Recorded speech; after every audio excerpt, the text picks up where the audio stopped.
Where are all the women in leadership in technology?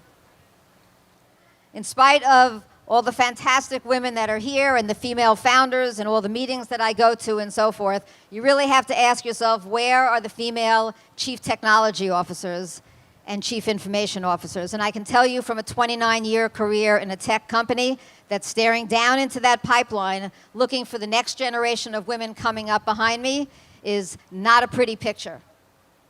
I don't know if you all know that of all of the STEM disciplines, the T, the technology, is the only one that in the last 20 years, the participation of women has actually gone down.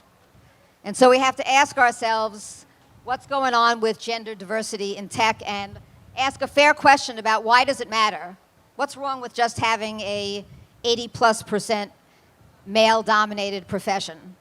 So let's start with one. It's about return on investment. Everybody knows this data. Teams with more gender diversity have better return on investment. So if you care about revenue and profitability, you want a more gender diverse team. Two, it's a pure numbers game. There are 500,000 open tech jobs. Today, that number is expected to double in the next 5 years. It's pure math.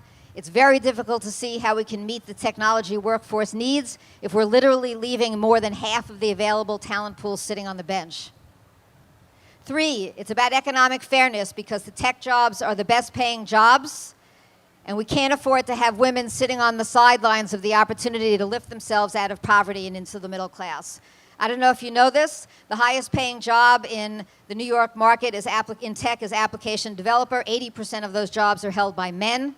The lowest paying jobs in the tech field is as a medical lab technician. More than 60% of those jobs are held by women. And so I think you got to ask what is wrong with this picture. And the last point to bring us back to leadership is that we need more women in leadership.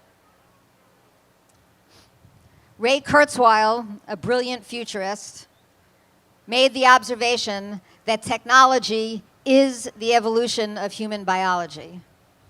Okay, so just think about that for a second. Technology is the evolution of human biology, and we are hurtling towards a time when our biology will be equal parts technology and physiology. So think about the implications for the human race if the technology that is destined to be the essence of who we are as a species is developed largely under the leadership and guidance of a single gender.